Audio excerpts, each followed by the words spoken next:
अवास्तविक है। देखिए, मैंने पहले से ही पास में एक चिता की व्यवस्था कर दी है।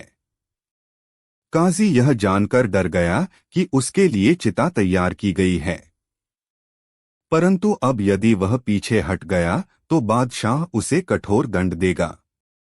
उसने मन ही मन सोचा कि शर्मनाक तरीके से जीने से बेहतर है कि सम्मान के साथ मौत का सामना किया जाए। वह चिता पर चढ़ गया और जल गया। मौत। बादशाह बीरबल पर बहुत क्रोधित हुए और बोले, बीरबल, तुमने यह क्या किया? तब बीरबल ने बादशाह को नकलची की असलियत बताई और कहा, महाराज, अपने भेष को यथार्थवादी स्पर्श देने के लिए यदि उसने मुझे मार डाला होता तो क्या आप प्रसन्न होते? बादशाह ने बीरबल की बुद्धिमत्ता की प्रशंसा की। 61। नदी का विलाप। बरसात का मौसम था। यमुना नदी उफान पर चल रही थी और वह निकला हुआ पानी का तेज बहाव तेज आवाज कर रहा था। सम्राट का महल नदी तट पर स्थित था। वह गहरी नींद में सो रहा था। वह एक शांतिपूर्ण रात थी और इसलिए गरजती हुई नदी की भयावह आवाज बहुत स्पष्ट रूप से सुनी जा सकती थी। आधी रात को अचानक नदी की तेज गर्जना की आवाज से सम्राट की नींद खुल गई। उसने दोबारा सोने की कोशिश की, लेकिन बहते पानी की आवाज इतनी भयावह और तेज थी कि वह दोबारा सो नहीं सका। अंततः वह उठकर खिड़की के पास गया। पानी की तेज धारा को सुनकर सम्राट ने सोचा, क्या ऐसा हो सकता है कि नदी विलाप कर रही हो? उसने काफी देर तक सोचा, लेकिन वह किसी नतीजे पर नहीं पहुंच सका। अगली सुबह जब बादशाह दरबार में आए तो उन्होंने दरबारियों से पूछा, नदी क्यों विलाप कर रही है? लेकिन कोई भी इसका संतोषजनक जवाब नहीं दे सका। तब बादशाह ने बीरबल को बुलाया। जब बीरबल आए तो बादशाह अकबर ने उनसे भी यही प्रश्न पूछा। बीरबल ने कहा, महाराज, मैं नदी की बात अपने कानों से सुनने के बाद ही आपके प्रश्न का उत्तर दे पाऊंगा। सम्राट ने सहमति व्यक्त की। ठीक है, फिर आज रात तुम मेरे महल में हो। रात में हर जगह शांति और सन्नाटा था और नदी के रोने की आवाज सुनाई दे रही थी। बीरबल बादशाह के साथ उनके महल में थे। बादशाह ने फिर बीरबल के सामने वही सवाल रखा। बीरबल बोला, महाराज, नदी अपने पति समुद्र के स्थान के पास जा रही है। उसके पिता पहाड़ से उसे अपने पिता का घर छोड़ने का बहुत दुख हो रहा है, इसलिए वह विलाप कर रही है। बीरबल के उत्तर से बादशाह और अन्य दरबारी बहुत प्रसन्न हुए। 62।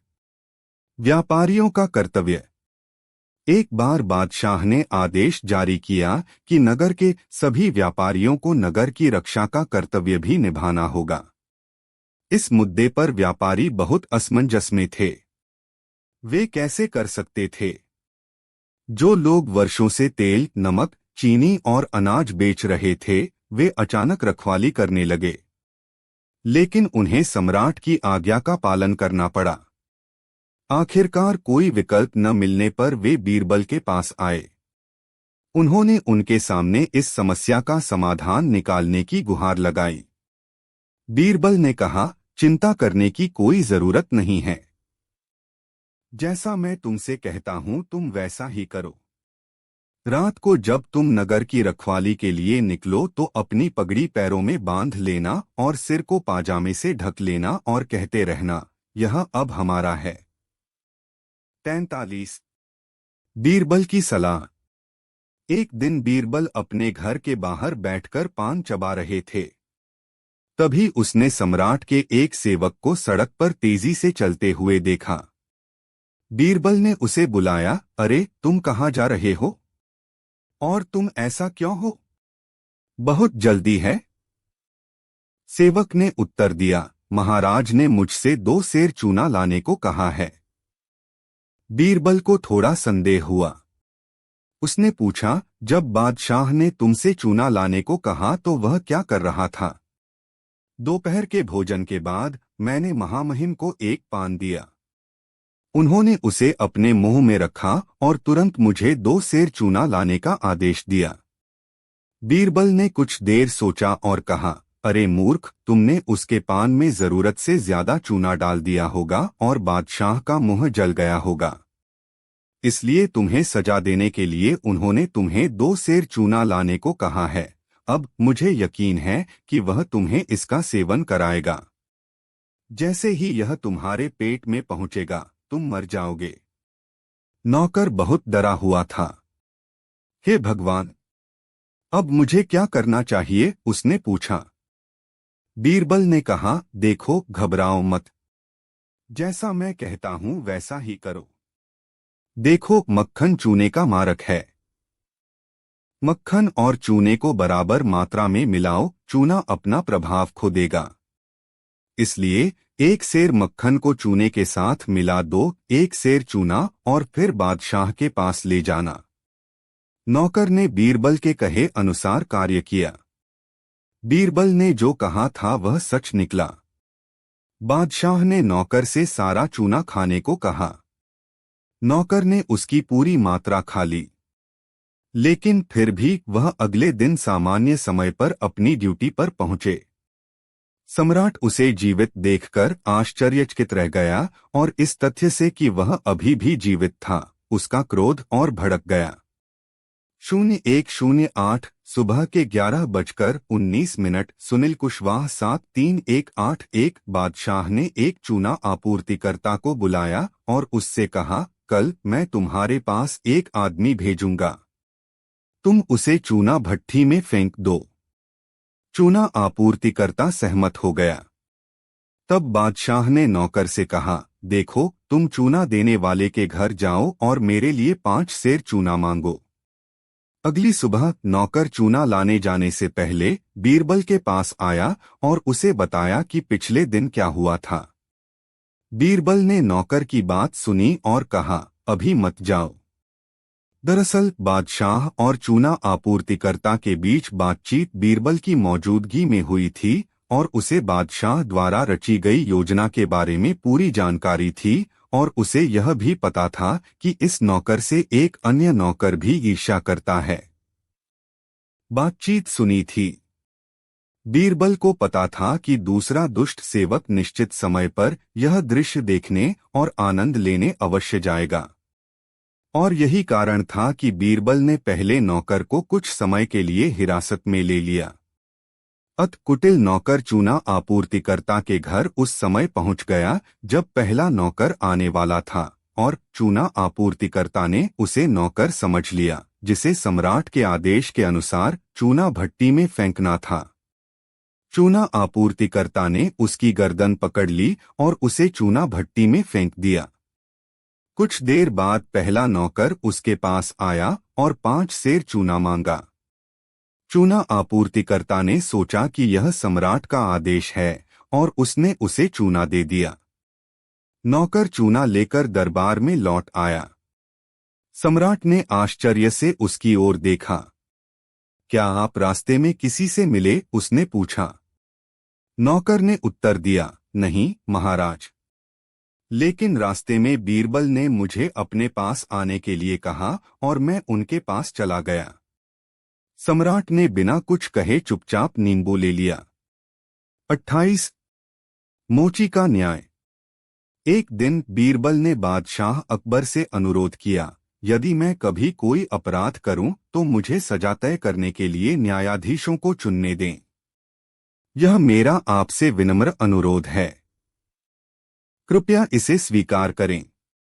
बादशाह सहमत हो गए और बीरबल वास्तव में बहुत खुश हुए। एक दिन संयोगवश बीरबल से एक गंभीर गलती हो गई। बादशाह ने बीरबल को बुलाया और उसे उसकी गलती के बारे में बताया। उन्होंने बीरबल को सजा भुगतने के लिए भी कहा। बीरबल ने बादशाह से अपनी पसंद के न्यायाधीशों को नियुक्त करने का अनुरोध किया।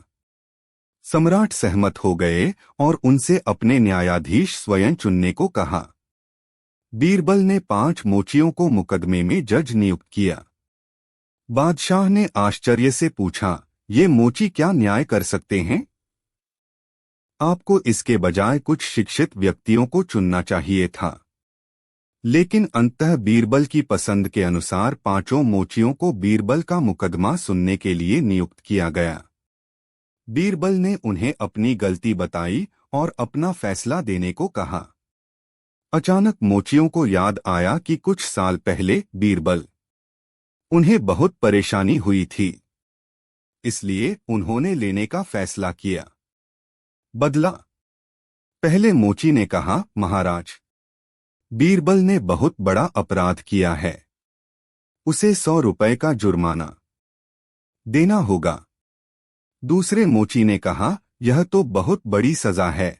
उसने सोचा कि रकम इतनी भारी है कि इसका बीरबल की पत्नी और बच्चों पर प्रतिकूल प्रभाव पड़ेगा और उन्हें बहुत कष्ट होगा, तो वह कम हो गया। जुर्माने की राशि 20 रुपए बढ़ा दी गई है।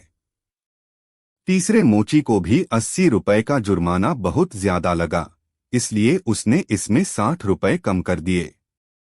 चौथे मोची को यह रकम भी बहुत बड़ी लगी। पांचवा भी अपने साथियों से सहमत था।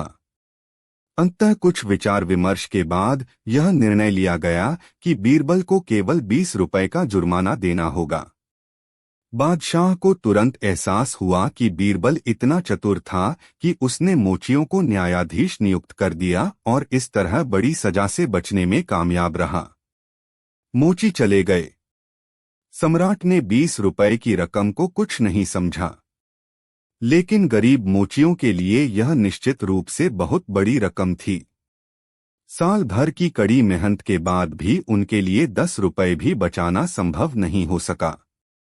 उन्हें गरीबी से जूझ रहे मोचियों पर दया आ गई और साथ ही बीरबल की बुद्धिमता देखकर भी वे प्रसन्न हुए। 17 सोने का सिक्का। दिल्ली शहर में 2 व्यापारी रहते थे। उनका घी का व्यवसाय था। उनकी दुकानें एक दूसरे के बहुत करीब थीं। एक बार एक व्यापारी ने दूसरे व्यापारी से 1000 सोने के सिक्के उधार लिए, लेकिन बाद में उसने उधार ली गई रकम लौटाने से इनकार कर दिया। दूसरा व्यापारी बादशाह अकबर के दरबार में गया और शिकायत दर्ज कराई।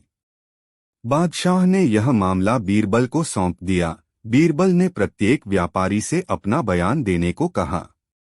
वादी ने कहा, इस व्यापारी ने मुझसे 1000 सोने के सिक्के उधार लिए थे। अब उसने पैसे वापस देने से इनकार कर दिया है।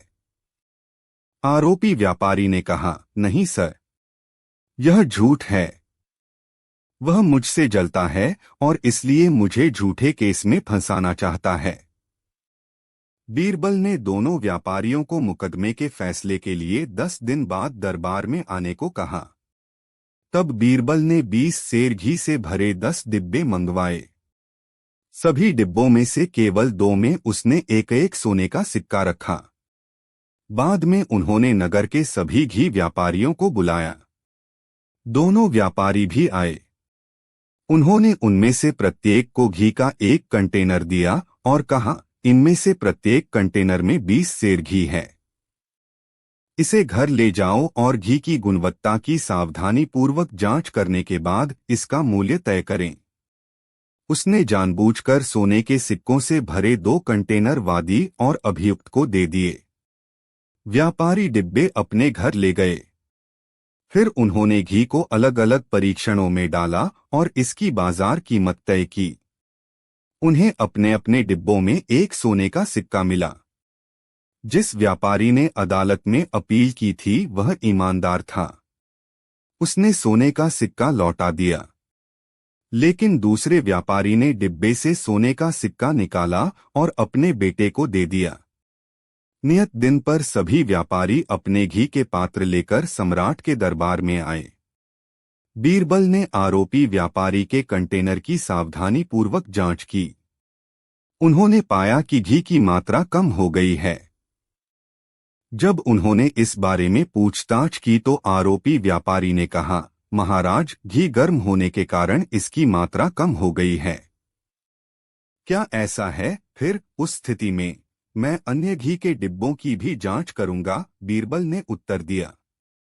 बीरबल अंदर गए और अपने सेवक से कहा, अभियुक्त के घर जाओ और उसके बेटे से कहो कि वह सोने का सिक्का लेकर दरबार में आए। उसके पिता को घी के बर्तन में मिला था।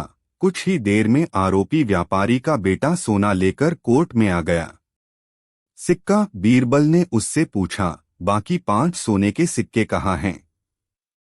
घी के डिब्बे में, बेटे ने उत्तर दिया। हमें कंटेनर में केवल 1 सोने का सिक्का मिला, 5 नहीं। बेटे की बात सुनकर बीरबल आरोपी व्यापारी की ओर मुड़े और बोले, यदि तुम मुझे 1 सोने के सिक्के के लिए धोखा दे सकते हो तो बहुत संभव है कि तुमने वादी को भी धोखा दिया हो। इस संबंध में तुम्हें क्या कहना है? व्यापारी के पास अपना अपराध स्वीकार करने के अलावा कोई रास्ता नहीं था। उसने बीरबल के सामने घुटने टेक दिए, उससे क्षमा मांगी और सभी 1000 सोने के सिक्के वादी को लौटा दिए और 1 सोने का सिक्का बीरबल को लौटा दिया जो उसने कंटेनर से चुरा लिया था। 8 ज़बान फिसलना।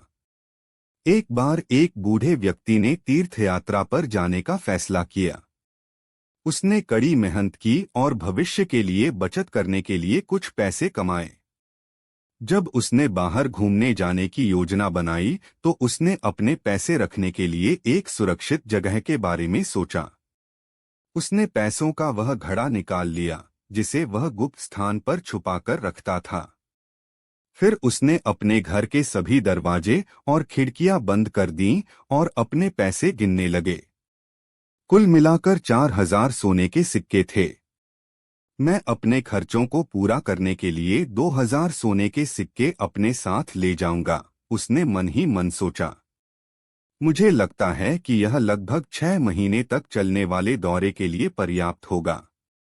समूह के अधिकांश अन्य सदस्य समान राशि लेकर चलेंगे। जंगल से गुजरते समय अतिरिक्त पैसे ले जाना जोखिम भरा होगा। रास्ते में लुटेरे हो सकते हैं। मैं अपनी यात्रा से थककर वापस आऊंगा और मुझे कुछ समय के लिए आराम करना होगा। अगर मुझे घर पर बैठना होगा तो मेरे पास केवल 2000 सोने के सिक्के होंगे। बाकी बचे 2000 सोने के सिक्कों से मैं अपना काम चला सकता हूं, लेकिन इसे कहां दफनाना भी उतना ही असुरक्षित होगा। और अगर मैं इसे किसी के पास छोड़ दूं तो वह इनकार कर देगा। लेकिन फिर भी सुखराम एक अमीर आदमी है, उस पर किसी भी संख्या में सोने के सिक्कों का भरोसा किया जा सकता है। इसलिए अंततः निर्णय लेने के बाद बूढ़ा व्यक्ति अपने अमीर दोस्त सुखराम से मिला और उससे 2000 सोने के सिक्कों से भरा अपना बैग रखने का अनुरोध किया। सुखराम ने सोने के सिक्कों की थैली खुशी से ले ली और वादा किया कि जब बूढ़ा 6 महीने बाद वापस आएगा तो वह इसे लौटा देगा। बूढ़े व्यक्ति ने अपनी यात्रा का भरपूर आनंद लिया और 6 महीने बाद अपने मूल स्थान पर लौट आया। वह अपने मित्र सुखराम के पास गया और उसे कुछ मिठाइयाँ देते हुए बोला, आह, यह एक अच्छी यात्रा थी। मैंने यात्रा की दक्षिण और पूर्व में कई स्थान। ठीक है, सुखराम ने कहा, मेरे पास आपका यात्रा वृतांत सुनने का समय नहीं है। ठीक है, मैं देख रहा हूं आप एक व्यस्त व्यक्ति हैं, लेकिन कम से कम मुझे 2000 सोने के सिक्कों से भरा मेरा पैसों वाला बैग तो दे दीजिए। आप इसे जानते हैं, मुझे अब पैसों की जरूरत है, बूढ़े ने कहा। आप किस बारे में बात कर रहे हैं? सुखराम बूढ़े आदमी पर चिल्लाया। मैंने तुमसे कोई सोने के सिक्के नहीं लिए थे। आपने इसे किसी और को दे दिया होगा। जाओ और उसे ढूंढो। आपने मुझे कुछ मिठाइयाँ दी। यदि आप चाहें तो मैं इसके लिए भुगतान कर सकता हूँ। मैं जानता हूं कि मुझे अपना मित्र कहकर आप संतुष्टि प्राप्त करते हैं। मैंने कभी इस पर आपत्ति नहीं जताई, नहीं तो एक गरीब आदमी कभी भी मेरे जैसे अमीर आदमी का दोस्त नहीं बन सकता।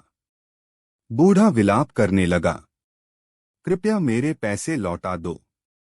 कृपया मुझ पर दया करो, सुखराम मेरे दोस्त। मैंने पैसे तुम्हारे पास केवल इसलिए छोड़ दिए क्योंकि मैंने तुम पर भरोसा किया था। कृपया मेरे पैसे लौटा दो। आसपास थोड़ी भीड़ जमा हो। बीरबल ने शांति से उत्तर दिया, महाराज, जब मैं आपके दरबार में दाखिल हुआ तो मैंने देखा कि ये सभी नकली राजा आपकी ओर देख रहे थे, लेकिन आप काफी आत्मविश्वास से बैठे थे। हालांकि वे राजाओं के भेष में थे, फिर भी उन्होंने भुगतान किया। आप पर बहुत ध्यान क्योंकि केवल आप ही राजा थे। राजा बीरबल से बहुत प्रसन्न थे। कुछ देर बाद उन्होंने बीरबल को अपने एक मंत्री के साथ महल में भेजा। मंत्री ने बीरबल को महल के चारों ओर घुमाया। अंततः उन्होंने बीरबल को एक भव्य शाही शौचालय भी दिखाया। वहां बीरबल ने शौचालय की दीवार पर सम्राट अकबर की एक विशाल फ्रेम वाली तस्वीर लटकी हुई देखी। इसे देखकर बीरबल ने तुरंत कहा, वाह, आपने बिल्कुल सही जगह पर बादशाह अकबर की तस्वीर टांगी है। तस्वीर का प्रभाव ऐसा है कि कोई भी इसे देखकर डर जाता है। तब बीरबल ने मंत्री से कहा, मुझे यकीन है आपके राजा को कब्ज है और रेचक दवाओं के सेवन से बचने के लिए उन्होंने अपने शौचालय में सम्राट अकबर की तस्वीर लगा रखी है। मंत्री अवाक रह गए। वह समझ गया कि बीरबल असल में क्या है। कहने का मतलब। तब राजा ने कहा, बीरबल, हमने यह तस्वीर तुम्हारे बादशाह का अपमान करने के लिए नहीं टांगी है, यह तो केवल तुम्हारी बुद्धि की परीक्षा लेने के लिए है। मिस्र के राजा ने तब बीरबल को कपड़े, गहने और ऊंट जैसे कई उपहारों के साथ भारत वापस भेज दिया। तब राजा ने बादशाह अकबर को एक पत्र लिखा। इसमें उन्होंने कहा था, तुम्हारे पास अनगिनत गहने हैं, लेकिन सबसे कीमती बीरबल है। 28 मोची का न्याय।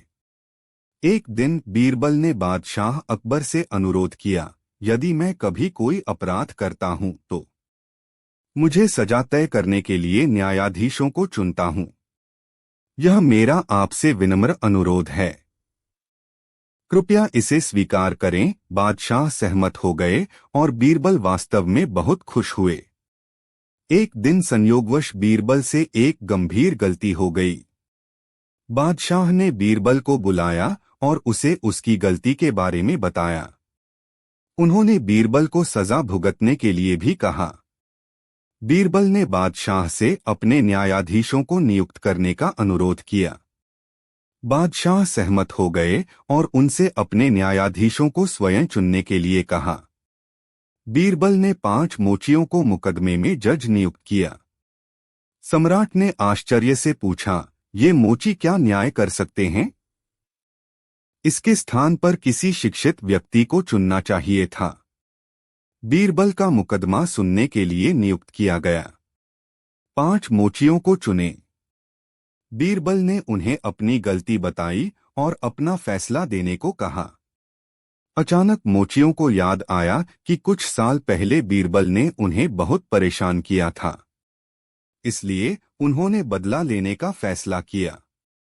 पहले मोची ने कहा, महाराज, बीरबल ने बहुत बड़ा अपराध किया है, उसे 100 रुपए का जुर्माना देना होगा। दूसरे मोची ने कहा, यह तो बहुत बड़ी सजा है।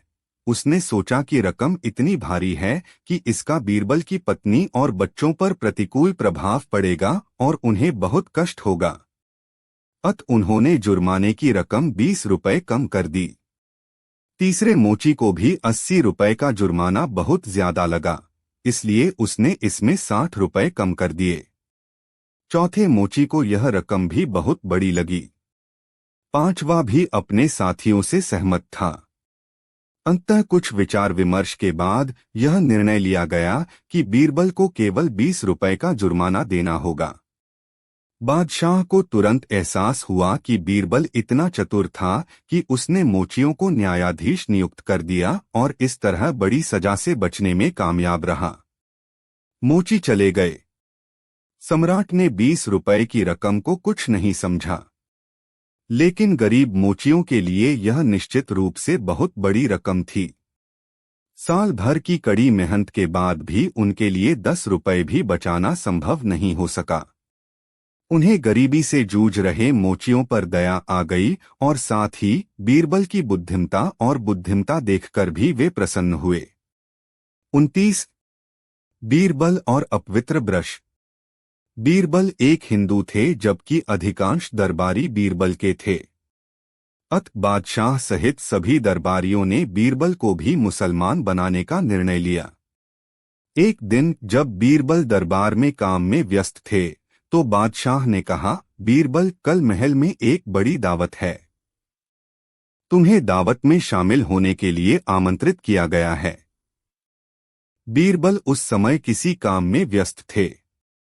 उन्होंने कहा हाँ, लेकिन इसके तुरंत बाद उन्हें अपनी गलती का एहसास हुआ।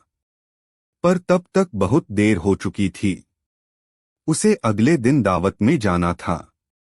जब भोजन परोसा गया तो बीरबल ने बादशाह से कहा, महाराज, हम हिंदू भोजन से पहले भगवान का नाम लेते हैं और कुछ मंत्रों का उच्चारण करते हुए पवित्र जल छिड़कते हैं।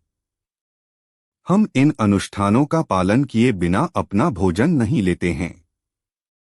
इसलिए मैं आपसे अनुमति चाहता हूं, ऐसा करो। सम्राट सहमत हो गए। बीरबल ने मंत्र पढ़ना शुरू कर दिया और ब्रश की मदद से पानी छिड़कना शुरू कर दिया। यह देखकर सभी मुस्लिम दरबारी क्रोधित हो गए, क्योंकि जिस ब्रश से बीरबल पानी छिड़क रहे थे वह सूअर के बालों से बना था और मुस्लिम धर्म के अनुसार सूअर को अपवित्र माना जाता है। सभी मुसलमानों ने सोचा कि उनका दोपहर का भोजन अपवित्र हो गया है। वे गुस्से में चले गए। बीरबल ने कहा, महाराज, आपने मुझे ऐसा करने की अनुमति दी थी, इसलिए इन सभी दरबारियों ने दूर जाकर मेरा अपमान किया है और हम उस स्थान पर अपना भोजन नहीं खाते हैं जहां हमारा अपमान होता है। इतना कहकर बीरबल भी उठकर चले गए। लेकिन बादशाह समझ गए कि बीरबल के मन में वास्तव में क्या है। उन्होंने इस अजीब घटना की जानकारी रूसी सम्राट को दी। जब सम्राट को यह बात पता चली तो वह भी आश्चर्यचकित रह गए। उसने बीरबल से पूछा, मुझे बताओ कि तुम पहले क्यों मारा जाना चाहते हो? बीरबल ने कहा, महाराज, यह एक रहस्य है कि हम बिरौ को हमारे एमपे जिज्ञासु के अनुसार नहीं करना चाहेंगे। उन्होंने आपको खाने के लिए कहा। आप करता धरता अब और भी अधिक सच्चाई जानना चाहते हैं। जब तक मुझे सच्चाई का पता न चल जाए आप दोनों में से किसी को मार डालो। वेन बीरबल ने कहा, महाराज, हमारे सम्राट अकबर की आपके राज्य पर कब्जा करने की एक गुप्त इच्छा है, लेकिन आप पराजित होने के लिए बहुत मजबूत हैं। सम्राट अकबर के गुरु ने उनसे कहा था कि यदि वह आपके राज्य में 2 निर्दोष लोगों को भेजते हैं और आपका सिर काट देते हैं तो आप पापी बन जाएंगे और इस प्रकार अकबर को आपके राज्य पर हमला करने का बहाना मिल जाएगा। गुरु ने यह भी भविष्यवाणी की थी कि जो पहले अपना बलिदान देगा वह अगले जन्म में रूस का सम्राट होगा और बाद में जिसका सिर काटा जाएगा वह रूस का प्रधानमंत्री होगा। इसलिए मैं चाहता हूं कि तुम पहले मुझे मार डालो। जब बादशाह ने यह सुना तो उसने दोनों में से किसी को भी मारने से इनकार कर दिया। उसने कहा, यह असंभव है। मैं तुम दोनों को मारकर पापी नहीं बनना चाहता। रूसी सम्राट ने उन्हें वापस भारत भेज दिया। उन्हें रूस से सुरक्षित और जीवित वापस देखकर बादशाह अकबर आश्चर्यचकित रह गए। तानसेन ने बादशाह अकबर से कहा, महाराज, बीरबल वास्तव में प्रधानमंत्री पद का हकदार है।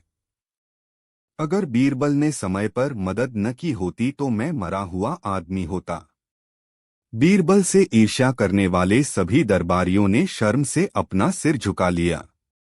31:07 दोपहर के 3:46। सुनील कुशवाहा 7318122। वर्तमान, अतीत और भविष्य। एक दिन बादशाह अकबर ने घोषणा की, जो कोई भी निम्नलिखित प्रश्नों का उत्तर देगा उसे बड़ा इनाम दिया जाएगा। प्रश्न थे। 1. वह क्या है जो आज भी मौजूद है और बाद में भी वैसा ही रहेगा? 2. वह क्या है जो आज भी अनुपस्थित है और बाद में भी रहेगी? 3. वह क्या है जो आज तो है परंतु बाद में लुप्त हो जाएगा? उत्तर उपयुक्त उदाहरणों के साथ देना था। इन पेचीदा सवालों का जवाब बीरबल के अलावा किसी के पास नहीं था, जिसने बादशाह से कहा, महाराज, आपके सवालों के सही जवाब जानने के लिए यह जरूरी है कि आप और मैं दोनों शहर का दौरा करें। फिर बादशाह और बीरबल ने साधुओं का भेष धारण किया और शहर के बाजार में चले गए। बाजार में दोनों एक दुकान में घुस गए। बीरबल ने दुकानदार से कहा, हमें बच्चों के लिए मदरसा बनाने के लिए 1000 रुपए चाहिए। जब दुकानदार ने अपने मुनीम को पैसे साधुओं को देने के लिए कहा तो बीरबल ने आगे कहा, आपके पैसे लेते समय मैं आपसे जो भी छोटा रुपया लूंगा उसके लिए मैं आपके सिर पर जूते मारूंगा। ये बातें सुनकर दुकानदार के नौकर क्रोधित हो गए और बीरबल के साथ मारपीट करने के लिए आगे आए। लेकिन दुकानदार ने उन्हें चुप रहने को कहा और कहा, मैं पिटाई सहने को तैयार हूं, बशर्ते मुझे भरोसा हो कि मेरे द्वारा दिए गए पैसे किसी नेक काम में इस्तेमाल किए जाएंगे। इतना कहकर दुकानदार ने अपना सिर नीचे कर लिया और बीरबल को जूते मारने को कहा। बीरबल और बादशाह दोनों बिना कुछ कहे दुकान से चले गए।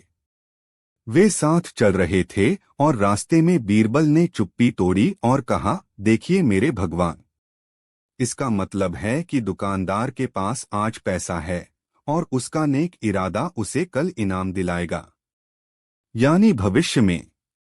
इसका मतलब है कि उसने अपनी मृत्यु के बाद